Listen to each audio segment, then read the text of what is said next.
Love this podcast? Support it and sponsor today. Simply head to ozcastnetwork.com for details. Ozcast.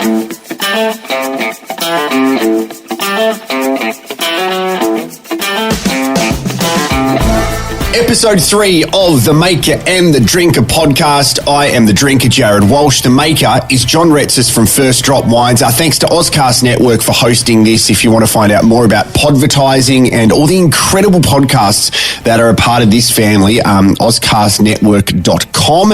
And First Drop Wines, the drinker's right here, me, the maker's right here, JR. If we are wanting to purchase a wine from First Drop, what are we going for as the cooler weather says see you later and the warm weather hits us? Hey Jared, yeah, look, we're well into spring and summer is around the corner. So at the moment, white wines, we make a white wine which is Pinot Grigio. It's called Endless Summer, and we're seeing a real spike in endless summer consumption. And why wouldn't you? And in terms of red, we make a Grenache called the Matador, which is light and bright, almost Beaujolais style. And we're seeing consumers getting their lips around that one as well. Very nice. Let's get into it because this is a very, it's a different episode, episode 3. We'll explain it all very, very soon. Hope you enjoy it. Share this on your socials. It is time for episode 3 of The Maker and the Drinker.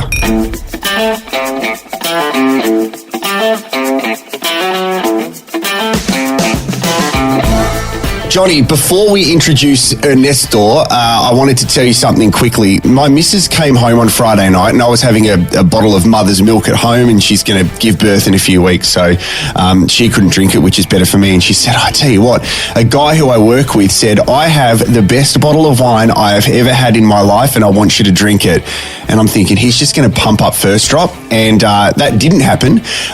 He said it is a $3 bottle of wine and it was a Merlot, and I opened it last night and tried it. It's the worst thing I've ever had in my life, and it's really indicated to me I'm getting better with my wine drinking because it tasted shithouse and I poured it down the sink. Have you ever gone through that before? Yeah, I have. Look, you like all of these things in life, you get what you pay for. So $3 Merlot, it might not kill you straight away, but eventually it will. Yeah, definitely. Let's talk about our guest. We kind of came up with the idea of speaking to our guest on episode 3 of The Maker and the Drinker when we were having a beautiful lunch at Borsa in the city of Adelaide. Can you, Johnny, give us a little bit of a background of Borsa, how you became connected with it, and then we'll introduce Ernesto. Yeah, so Borsa was opened a few years ago by some well-known Adelaide hospitality professionals. And one of them is my dear mate, Phil Tropiano, and Ernesto is actually one of the owners there as well. So great place in Adelaide for pasta. And all things authentic Italian. So yeah, one of the great authentic Italian eateries at the Grenfell Tower, right in the CBD. Ernesto, say your full name for us, please, because I want to make sure it's authentic and we say it correctly. Yes, of course, Ernesto Sestito. That is fantastic, isn't it? It's beautiful. Give us a bit of your background, mate, before we start talking about coconuts and the reason why we've got you in here. Well, look, Adelaide born and bred, spent a lot of time out, Sydney 17 years, lived in Dubai a few years, London 4 or 5 years, just plying my trade around the place. I said Borsa's great restaurant. It's been 6 years. We think we've got the shortest time from making something to you eating it. That's our thing. We kind of bake our bread in the morning, make our pasta in the morning, just for you to have for lunch. This is what someone said to me the other day. I spoke to a friend who is Italian, and he said that Borsa is one of the restaurants that he chooses to go to have pasta because as an Italian, he's got pasta from his nonna. Like, he doesn't need to go to restaurants, but when he decides to go out and dine, he will go there because it is fresh and it's made that day. Do you find that as well? People coming in going, this is our choice because of how fresh everything tastes. We had that the other week, Johnny. It was incredible. Yeah, look, we've gone out to make that real homey feel, like you're dining at home. I have no obstacles. Kind of part of our mantra is kind of don't get in the way of what the guest is trying to do. And in the meantime, we stay loyal to all those old recipes. We don't try and reinvent anything. We just try and make it as fresh as possible and for you to get it as quick as possible. Yeah, and it tasted beautiful too. Yep. I think authenticity is really important. You can go to some places where, they'll add bok choy with spaghetti and they'll say, oh, this is fusion. But fundamentally all it is confusion. So Borsa is 100% authentic. I've been lucky enough to travel truthfully extensively, and I can promise you the food at Borsa and the way it's executed is exactly as it's supposed to be. So well done, Ernesto. Yeah, thanks, Joe. Look, Peter DeMarco and Phil, your very good friend, they had a bit of a dream to make something really authentic. Glad them they left it to me for the service side, because they both got very good, and they've got very good touch, and they stay very loyal to our recipes, I guess. So leading up to where you are now, how did you get involved initially into the restaurant business, and have you travelled extensively we were saying last week, talking to John about him travelling to, it sounds like a junket, but you're actually researching on how to do tapas correctly when you're at the home of the brave, and I'm sure you've got a huge history of all that. Well, look, I'm very service orientated, so I love the kitchen side of things, but for me it's about, I keep saying, don't get in the way of what the guests are trying to do. Food is obviously very important, and those boys are fantastic at keeping their hands very tight on it. I just try to make sure that when you're in, you're having a good time and you don't know why. Things come to you at the right time, and you seem to get what you need. Yeah, and we found that talking to you when we were having lunch last week, which brings us, I guess, to coconuts. Before that, John, can you talk about the service, how important that is? Because you're a consumer as well, and you go to so many restaurants around the world. It is that service. I used to work in selling shoes, and the same as working in radio. Everybody has more of a choice now. So it's about the experience which actually brings you back. It's not necessarily a price point. It's the experience you have and you feel part of something, which probably makes you want to come back more. Is that what you find? 100%. Look, consumers are looking for more than just a great bottle of wine or a plate of pasta or what have you. They're looking for the entire experience, and that can only be delivered by professionals and consummate professionals that make the entire experience better. By following the product home in terms of not only serving but also being hospitable, and that's really important. And we're lucky in Adelaide and in South Australia. We've got great and Australia indeed. We've got great professionals in the service industry, and it's a craft, and it's a craft that should be respected. Definitely. Growing up, going to uni and what have you, I worked as a waiter and bar person, and quickly found out that one had to be on the ball and with great service to achieve the results that you needed. It's just not enough anymore to put something on the table and say, here you go. And the guys do a great job of that. So, which is why we're here, because as part of that service, Ernesto told us about his life in Thailand and his farm in Thailand, which is absolutely fascinating. It came out of nowhere as well, because we were sitting down having a drink before having a meal. And I think we were talking about COVID, which obviously has affected you as a professional, but not just as a professional, as a human being as well, when you're talking about your family. So tell us about COVID, what it's done to you as working in the business, and then that will lead us into how we got starting to talk about coconuts. Well, COVID leading for the business is a tough one, of course. So we're really proud at Borsa that our particular approach when COVID hit was we used to open 3 nights and 5 lunches, and we were able to make it popular enough to support us and our families. But as COVID hit, our choice was just to open more. So we just decided to not close up. We decided to open 7 nights, 5 lunches, go down to a skeleton team. We had staff that were loyal to us, so we wanted to be loyal to them. You obviously worked through that whole time, and it was tough. We know that the city turned into a ghost town for sure, but we knew eventually the guests had to come back. It was more about, you don't just open for the money, of course, just open to stay connected with the guests. We went a little bit. We're not big social media crazies, but we went hard on that. Most people were stuck to their phones and their computers, and that's how they were in touch with things. So we forced us into it a bit more. As for my personal situation, I generally live 5 to 6 months over in Thailand. I do 6 weeks here, 4 weeks here, 6 weeks here. So nice lifestyle for sure. It's cheap to fly, so you can get flights pretty easy. So, what happened to me, of course, just get stuck here and haven't been able to fly since. And your wife's in Thailand? Wife's over there. She's happily stuck on our little hobby farm, and I got stuck here. So when's the last time you saw her? February. And it's now the middle of November, which is just... Yeah, I can't comprehend that. But then from talking about that, I think we were sitting there just having a nice sip of wine, and I'm not usually a white drinker, not really, but whenever JR passes me a white, I go, well, it's going to be good, and it was very nice. And then you said, yeah, we've just got to go back to our coconut farm. We both looked at each other and said, what do you mean coconut farm? Talk to us about this, because it was fascinating hearing everything that you do and the endless possibilities that coconuts provide.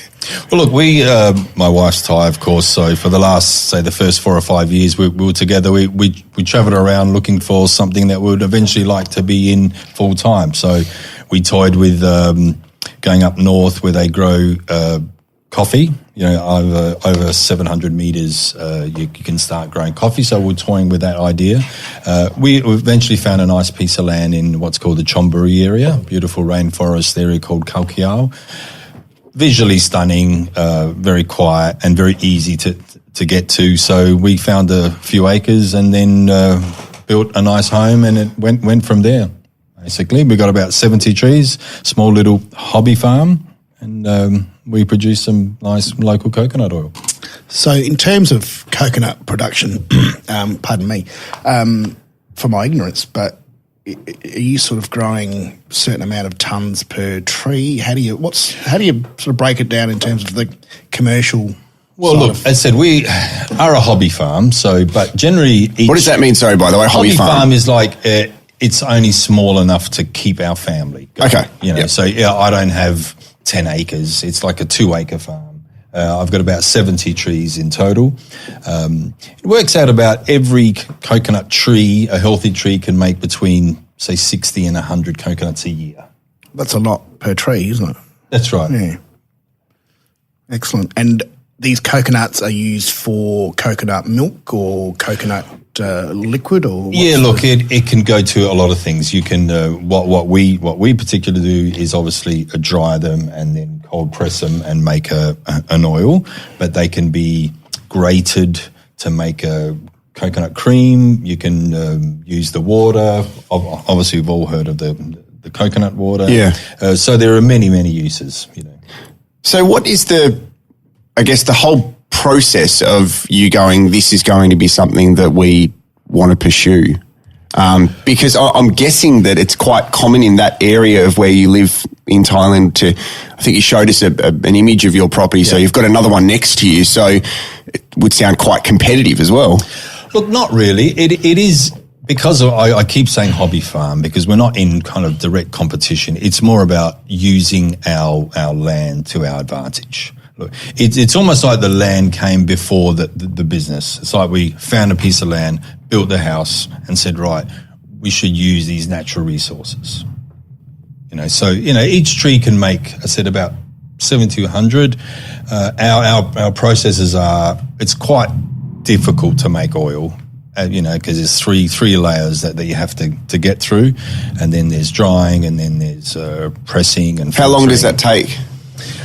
Look, we can pick, say, 150. I'm just going to go on 150. So we might take 4 or 5 hours to pick 150, and then to take all 3 layers off could take a whole day, and then the drying process will be 12 to, say, 18 hours, and then the actual pressing is the easy part. The pressing might take only 3 hours, and then they'll need to sit like for 4 or 5 weeks for it to become nice and clear. See, it's funny, isn't it? Because the way you're talking about it, it sounds to me like the process of making wine. Like it's different, but so similar in the time that it takes and what you need to do. Yeah, so the coconut vintage is once a year, so you get one crop a year, or you sort of get ongoing. Ongoing. So you're always in production mode. Always available. So you send somebody up the tree. No. It's a nice idea to send up the tree. No, it's this incredibly long piece of bamboo. That's what I thought too. Like you stand there shaking a tree, waiting for him to drop, wearing a helmet. It's a very long piece of bamboo with a knife with a serrated edge, and then you just So you harvest it like this, like that. Yep. So it's not like Gilligan's Island where no. I can't do it. I'm very slow. My wife's fantastic. She can click, and I probably could take 5 times longer than her. But it is a real art because it's a very long piece of bamboo. So. Once the coconut and the oil is the coconut milk and the stuff is separated, you then distill the oil. How do you get the oil out of your nuts? Yeah, well, like anything, once the hard part I've got to tell you is taking off the 3 layers. There's 3 layers. There's what's called an exocarp, mesocarp, and an endocarp. The exocarp is that external skin. The mesocarp is that green. That's the hairy part, right? That second layer is that husk part, that hairy part. Okay. Right. Yes. And then what they call the endocarp, which is that brown layer. So you have to crack those. You have to crack the green thing with what looks like a big pair of pliers, and you open it up, and then you have to take that husk part off, and then you have to basically feels like a chisel item to get rid of that brown part. Then we chop that up. And then we dry it. So it's very, very hard to do. Process by the sounds. And in terms of so you've made your oil. Yep. And you've got all these litres of oil. And then what happens? Is there an coconut oil salesperson that? Yeah, absolutely. 2 or 3 things happen. We make our own little 100 ml. Look, the whole reason also for choosing this item, it still commands a good price in Thailand. It's still about the same price here I can get in Thailand for. So, a litre might still be, $20. Now that's $20 of Thai money, which can go quite a long way. So, that was one of the reasons why we chose to do it, because it's no use making broccoli or making chilies because they have a low price, but the coconut oil, because of the work involved, it still commands a bit of a high price. So from let's say I've made 20 litres. From that, we will probably bottle 10 of those litres ourselves in little 100 ml or 200 ml or 500 ml. We have our label and we have those and we sell them in local markets. Oh, cool. What's your label called? It's Kalkiao cold pressed oil. Yeah, cool. And in Thai it's called Bansway Mapra, which is beautiful house in the coconut farm. That's what they tend to call us. So. Yeah. And again, excuse my ignorance, this oil is used for food or for medicinal purposes? Yeah, well our particular choice is to make that what's called a pure cold pressed oil, which is used for... Where do you start, really? There's probably 10 main uses, but you can drink it. You can use it on your hair. People make serums from it. So it's just a very pure item. Does it help grow hair? Because I might need it. I'm not sure about growing. But there's probably a lot of misinformation about it, but generally because it's high in good fats, so it helps there. I mean, look, the 10 best uses are fights bacteria. There's something called lauric acid in there, which is crazy enough. It's only found in coconut milk, coconut oil and breast milk. So it's a very special item that fights bacteria in your stomach and mouth, builds and repair muscles, heart health, helps in weight loss. Even though it's high in fat, it slows your digestive process along. So it helps you keep full longer. They say it could help Alzheimer's because it's like brain energy apparently works on glucose, but the coconut oil can also release ketones, which is an alternative brain source for your energy source for your brain. Historically, great for your hair. People rub it on their hair, health, shiny hair. It's obviously a natural sunburn treatment, and it's good for your liver and kidneys. So it's got a lot of uses. So generally, the oil I make, people will use for health. So you've got the coconut. So, all right, I'm going to ask some if you think your questions were a bit ignorant, wait for mine, JR, just wait for these. How many coconuts usually are in the one tree? Like, so we'd probably get 60 to 100 per year, but if you're looking up at a tree, there'll probably be 50 up there.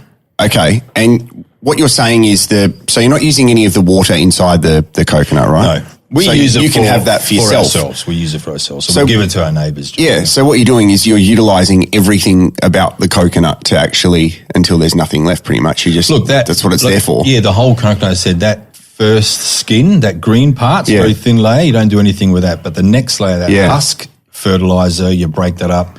The hard shell, we use it for like a coal, like a burning. Right. So you basically use every part of that coconut. The water you drink, the milk you make is endless. That particular fruit or nut or seed, whatever you want to call it goes by 3 names. Well, there is one actual name. It's called a fibrous one-seeded drupe. But loosely speaking, you can call it a fruit, a nut, or a seed. So, but the whole item is available to you. And what's the market like here in Australia? Do you have the opportunity to bring it into Australia, or is it already here? It is already here for sure, and that would require. Why I keep mentioning the hobby farm part? That would require me to get into a real different type of production. You need separate rooms. You need to get, like anywhere, anytime you export anything, there has to be an accreditation process that you need to go through. So what we're doing, if we wanted to go further, would need to, build separate rooms and, have a different type of production facility. JR, just listen to this, because this is one of the most frequently asked questions in my household. Is a coconut a nut? What do you think? I would say it would be a nut because it is a coconut. Yeah? Yeah. Well, I'll read out. Just being logical. Well, it says a nut can be defined as a one-seeded fruit with that loose definition. A coconut can also be a nut. However, a coconut is not a true nut. A true nut, such as the acorn, do not open at maturity, release its seeds. So it sounds like it's neither here nor there. Did that blow you away? Did. But I'll tell you what, this is the first time I've actually had a conversation with a professional coconut producer, farmer. And I suspect that during this series we'll never speak to another coconut producer farmer again. So this is pretty cool. Yeah, look, it's beautiful to be involved in. It's very funny. No, it's not funny. That's the thing. Outstanding. When we were sitting down having a drink just before lunch, to hear that what you do with your hobby farm is a world which is so similar and so different to winemaking, and it's so foreign to me. And I think the whole reason why we're doing this podcast is to explore people's passions, people who work in Adelaide, but it is a process, and you're relying on so many things out of your control when it comes to nature, because obviously it's a natural product. So you're one fire away from having that hobby farm destroyed, just like here in South Australia, you're drought away from saying see you later to your vineyard. So you've got to actually trust the gods to look after you a little bit. But it's amazing to talk to people about their passions. And we were having a glass of wine when we started talking about it, which is why we're like, this would be great to talk to you about it. Yeah, thanks, Jared. It's nice to hear. Because it does, I do get a lot of wide-eyed people when I say that's what I do with my spare time. Like sometimes they say, you're going to Thailand. The obviously belief is I'm going to hang out in those bars and go swimming, which always available. But I said, look, actually I'm pulling palm leaves off, I'm cracking coconuts, and then I get into that. Yeah, do you find that gives you a bit of perspective on life as well? Because I guess you're here in Adelaide and we've got everything. Like that's everything right there. But then you go back and live the other part of your life with your wife and a hobby farm in Thailand, which, as you said, the currency is different, the standard of living is different in so many other ways. So it actually gives you a nice grounded perspective on what's important in life. Yes. The driving is fun. I always say. Tell us about that. The best because they drive on the same side as us, which is good. But everywhere is just about, I don't know, between 30 and 50 k's an hour faster. So wherever you think you can do 25 here, you can do 75 there. Where you can do 80 here, you can do 130 there. So it's pretty good. It's liberating. Here I'm a bit of a grandma, but there I tend to, go into Juan Pablo Montoya mode, So put your foot down. Oh, it's amazing. Look out. I've got coconuts in the back. Wait till you drive with JR, then that's real scary kind of driving. Final question from me. What's your wife like as a cook? Like, does she use a lot of the that within her cooking? We don't.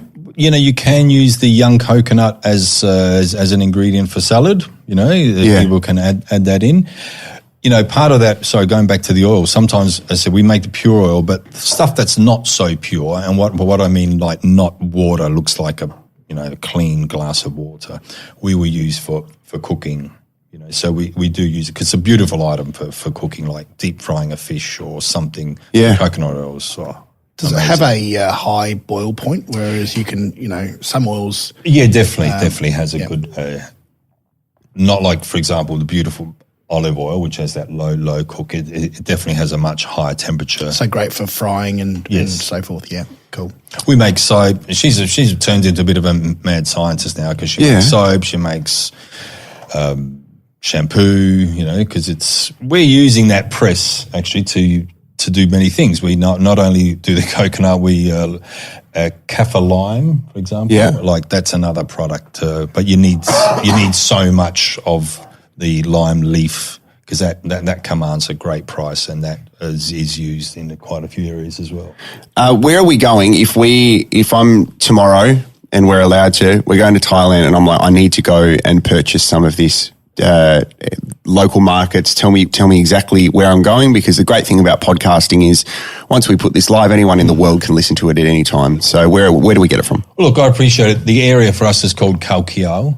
It's famous for an open zoo there. It's been there for a long time. Luckily for us, it's being that zoo there. It's on a school excursion run, so everyone knows about Khao Kiao, and it's a bit of one of the royals tend to love that area, so they've left it quite natural and with good roads because of that school excursion part. So anywhere around the Khao Kiao area, the Khao Kiao Zoo, the Chantaten waterfall, which is close, famous temple called Wat Khao Madang there as well. So it is all close, available there for sure.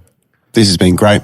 I've loved it. Yeah, awesome. As soon as you said coconuts, Jared and I were on board. Yeah. Thank you. Thanks for talking about your passion as well, mate. That's it's amazing to hear you talk about it. And as we said, this is something which I'm not familiar with, and it's nice to talk to people about the things that they love doing, because we're talking to winemakers and we're talking to athletes and we're talking to other people on this podcast, but it's about learning about the people behind that, which is brilliant. So thanks for taking the time to have a chat. I appreciate it.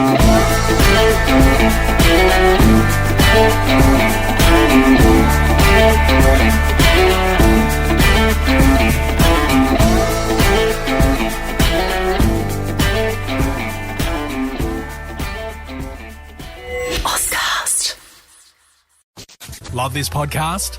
Support it and sponsor today. Simply head to ozcastnetwork.com for details.